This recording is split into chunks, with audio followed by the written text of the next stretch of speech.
In 1692, Salem, Massachusetts, the deadliest witch hunt in the history of colonial America took place. 298 years later, in 1990, a hardcore band called Converge was formed. Coincidence? Most likely. After releasing 3 really good albums, the band would release their 4th, Jane Doe, in 2001. The album would prove to be the band's commercial breakthrough and received widespread critical acclaim. It continues to be considered one of the most influential albums in the genre. In today's video, I'm going to be doing a deep dive into the album, the background behind it, the band who made it, and the songs on it. Let's cut to the chase.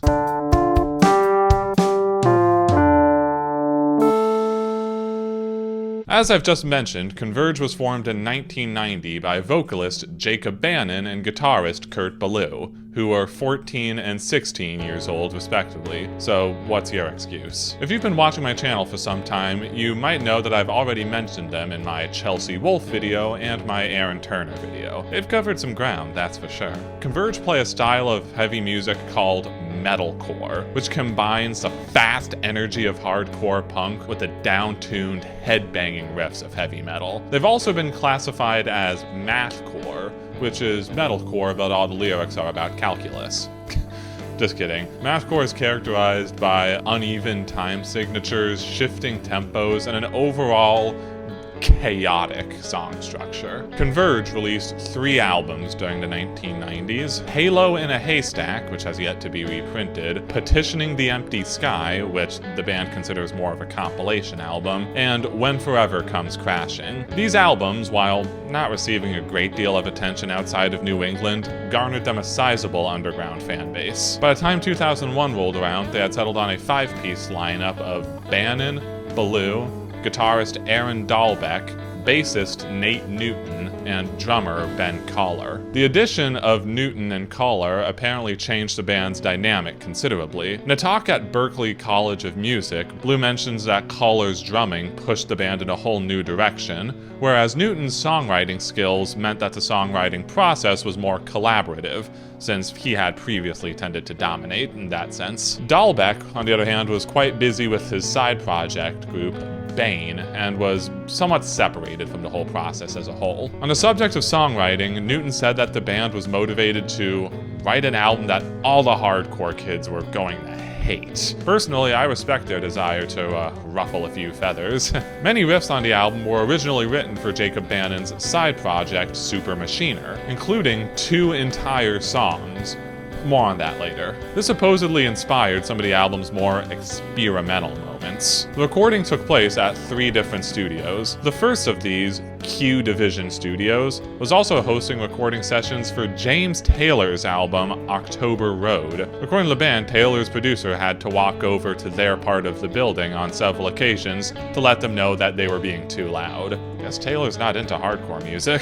Jane Doe would eventually be released on September 4th, 2001. Really quick, I just have to talk about the album cover. Not only did the album become one of the most influential pieces of music in the metalcore scene, but the album cover became arguably the most recognizable. It's the logo for the metalcore subreddit, and a lot of album merchandise simply has that face instead of any band or album name. You have to admit, it's a memorable piece of art. The actual model behind it wasn't revealed in 2021 when French model Audrey Marnay posted a photo of the album cover alongside a strikingly similar photo of herself in a 2001 issue of Marie Claire Italy magazine. Bannon did confirm that he did use the photo to help make the album art, although he can't remember where he found it. Guess he's too embarrassed to admit his love for Italian fashion magazines. Personally, I think it's a little scummy the band went 20 years without giving proper credit. Like, even if you don't know the name of the actual model, at least don't make it seem like you created the album art from scratch. But, I mean, I still love Converge though, but nobody's perfect. Fun fact, I love this album so much, I had it permanently engraved into my skin. Now that's being a fan. Okay, enough stalling, let's talk about the music. The album's opening track, Concubine, remains the most listened to song off the album on Spotify.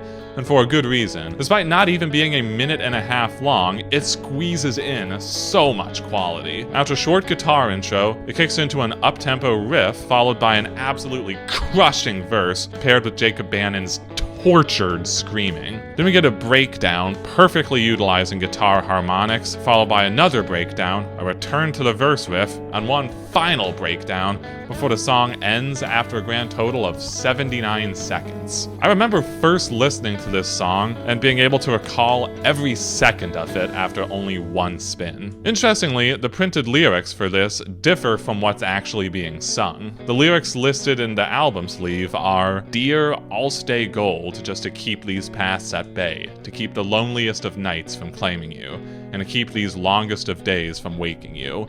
For I feel the greatest of winters coming, and I saw you as seasons shifting from blue to gray. That's where the coldest of these days await me, and the distance lays her heavy head beside me. There I'll stay gold, forever gold." Meanwhile, the actual lyrics are just, "You stay gold, I'll stay gold," repeated over and over. Scott Butterworth of Noisy described this as, "If you've ever planned an eloquent, well-reasoned speech in your head only to feel too overwhelmed, too hurt, too emotional to spit it out when the time came, you can understand the brilliant trick Bannon was pulling here." Inaccurate lyrics aside, this is an unbelievable track that does a flawless job of setting the tone for the album. Also, apparently while recording the song, Kohler was unable to mute his cymbals while playing due to the fast tempo of the song, so Ballou had to stand by the drum kit and occasionally reach out to mute them for him. Or you know. This song is followed by Fault and Fracture, which wastes no time kicking into a pounding guitar riff. Ben Collar really brings his all on this song, really makes it sound so much bigger. Not only can he play fast as hell, he also adds in little flourishes and fills, which are really nice to listen to. Rhythmically speaking, the song shifts back and forth between different time signatures, which makes headbanging a little tricky, although it's definitely worth it. Kurt throws in these noodly riffs here and there, and they always catch me off guard, but I just love it. One particular highlight in this song comes about 2/3 of the way through. From this point on, everybody in the band goes completely ape, and yet they never sound disorganized per se. The song also has theremin at the end, which is an instrument you don't really see too much in hardcore music. I should mention that while this is by no means a concept album, the lyrics do generally revolve around a relationship falling apart. The song in particular seems to be from the point of view of a person reminiscing about the good old days back before everything went to hell. "You are most beautiful as the damage and the trauma, pounding hard with battered wings of destiny. You are my last great war. You are my heaven ablaze, riddled with faults and fractures." Okay, bro, calm down. It's just a girl. The next song, Distance and Meaning, starts off with an oddly timed riff that actually sounds a little bit country, if that makes sense. In the background are what sound like turntable scratches, and at this point I was wondering if I'd accidentally started playing the wrong 2001 heavy metal album. This continues with something that we haven't yet heard on this album. Clean singing from Jacob. I gotta say, he definitely has a good singing voice. As the song progresses, it gets heavier and we get more of the screaming that we all know and love. The intro gets repeated later in the song as Jacob starts singing again. Vocals are mixed in a way that make them sound almost drowned out, and it's really atmospheric. I love it. Kurt Ballou said that this song might have theremin on it, but he can't remember. Hell to Pay starts off with a really ominous, slow, clean riff. After a short bit, the bass and drums kick in, playing a groovy rhythmic line. This is paired with some gentle, clean singing from Jacob. Eventually there's heaviness in the song, and they all throw in some random tempo changes to keep you on your toes. This is overall just a pretty chill song. Even when the song gets heavy, it's in a more low-key kind of way, if that makes sense. Ballou described the song as being out of character for Converge in terms of what they normally wrote, but not out of character at all in terms of their own musical tastes. It's certainly good they listen to diverse music. Lyrically, this might be the darkest song on the album. This seems to be about a couple splitting and the guy taking it particularly hard. That night, I think he cried himself to sleep. Just maybe he felt more than we could ever know. And I think he pulled that trigger to empty that memory. I think he cut the weight to end the floods of you. Let him soar, let him ride as budding gravestones do. Just sleep, girl. Just dream well. Good lord. Homewrecker follows the chill vibe of Hell to Pay by punching you in the face. It kicks right into an absolutely pounding verse riff that just makes you want to break something. Don't actually break something. The second half of the song honestly sounds a bit inspirational. It makes you want to pump your fist and scream along. A YouTube comment described this song as the most uplifting on the album, and I agree. Listen to the song for yourself and you'll see what I mean. This is one of Jacob's best vocal performances on the album. I'm surprised he was able to speak once he finished recording the vocals for this. The Broken Vow is a bit of a Homewrecker Part 2 style-wise. This is another song where Ben Kohler absolutely brings it on drums. The chorus has an odd tempo riff with him basically doing a drum solo behind it all, and yet it doesn't at all sound out of place. Speaking of the chorus, there's a guest appearance by Caleb Schofield, rest in peace, of the band Cave-In, a very close friend of the group. He provides some clean vocals which pair very nicely with Jacob's screaming. The second half of this song, like Homewrecker, is also very fist-pumping, energy-wise. Bitter and Then Some is the song I wrote the least notes for when I listened to this album all the way through for this video. A lot of that is because, like Concubine, this song is less than a minute and a half long, but just not as good. Don't get me wrong though, this is still a really nice up-tempo song. The outro is particularly sweet with one of the most irresistibly head-banging riffs on the entire album. Heaven in Her Arms has a very hectic-sounding, odd-tempo opening riff, which I like quite a bit. Then the verse kicks in, which has some very well-used harmonics, and there are a few things I love more than well-used harmonics, including my family. The chords Kurt uses are very interesting. They're both dissonant and melodic. Finally, the song ends with a seemingly out-of-nowhere sludgy riff, and it's truly crushing. The song also might have the most emo lyrics on the entire album. I just needed a lover, and I needed a friend. And there you were, running from forever like all the rest. 3 simple words bled me dry.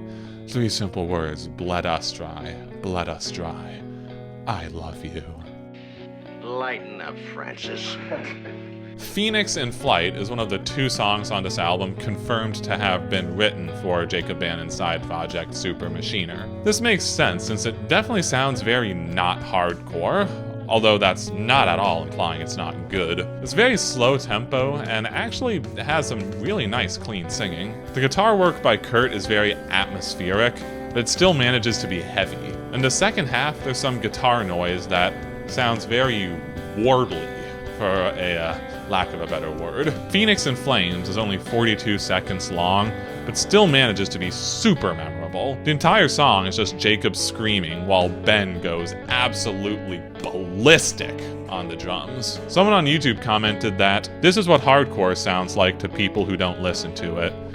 Well said. The band apparently included this song on the album as a bit of a joke, but I'm not complaining. Thaw begins with a very stop-and-start opening riff, which is a great way to grab your attention if you've somehow stopped focusing by now. It's also in an odd time signature, but at this point that's to be expected. When the verse itself kicks in, we get a sweet lead riff. One thing I love about Kurt Ballou as a guitarist is that he's by no means a shredder, but he still manages to write some really complicated guitar licks. The song ends on a high note with an atmospheric yet heavy guitar riff guaranteed to leave you headbanging in slow motion. This brings us to the album's closer, the 11-minute long title track. When I listened to this album all the way through and took notes on each of the songs to reference, well, when I was writing the script, there are only 2 songs where I didn't write anything: Concubine and this one. The reason is that and this are the only songs where I've memorized basically every second. This is the one other song that was originally written for Super Machiner, and tempo-wise, it's actually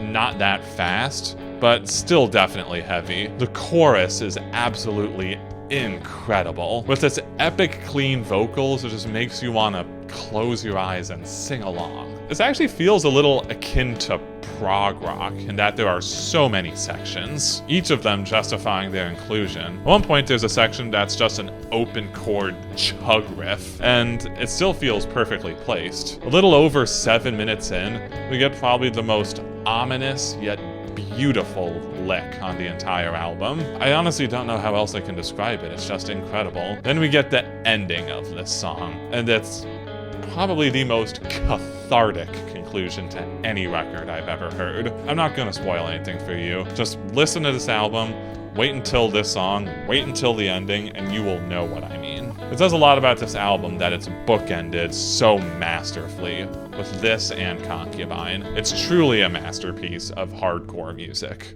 When released, the album didn't chart, although that's not really surprising given the systemic discrimination against heavy music in the mainstream music scene. Amongst the heavy music community, though, it received widespread critical acclaim. Let's list off the accolades. Best Album of 2001 by Terrorizer. Best Album of the 2000s by Noise Creep and Sputnik Music. Best Album of the Decade by Decibel, and Best Metalcore Album of all time by Loudwire. NPR even included it in their more important 2000s music list, although they misspelled Jacob Bannon's name. Ballou said that this record was the first one they put out where they had people they looked up to telling them that they enjoyed it, which is really the only seal of approval that you need. A week before the album's release, guitarist Aaron Dalbec was dismissed from the group due to his increasing devotion to his side project band, Bane. The group decided not to replace him, and they've continued as a four-piece ever since. To date, it's their most recent lineup change they've gone through. They've continued to release albums that, in my opinion, don't quite stand up to Jane Doe, but they're all still incredible. I would suggest checking out All We Love We Leave Behind and The Dusk in Us, the former of which was the first album of theirs I ever listened to. They also put out an album with Chelsea Wolfe, which I really do need to do a video on someday. Now that I've done a fair bit of talking, I want you to do a fair bit of listening. Go listen to Jane Doe as soon as you're able to. If you like it, then congrats, you have a new record in your listening catalog. If you don't like it, well, at least you tried something new. If you're still watching by this point, I just want to say thank you so much for giving me your time. If you like what you saw, be sure to like and hit subscribe. I upload videos whenever I can, and I always have a ton of fun making them. Hopefully you have as much fun watching them. If you have an idea for a video you want me to do, leave it in the comments. Who knows, maybe I'll get to it. I'm RobbieJ2734. I will see you when I see you next.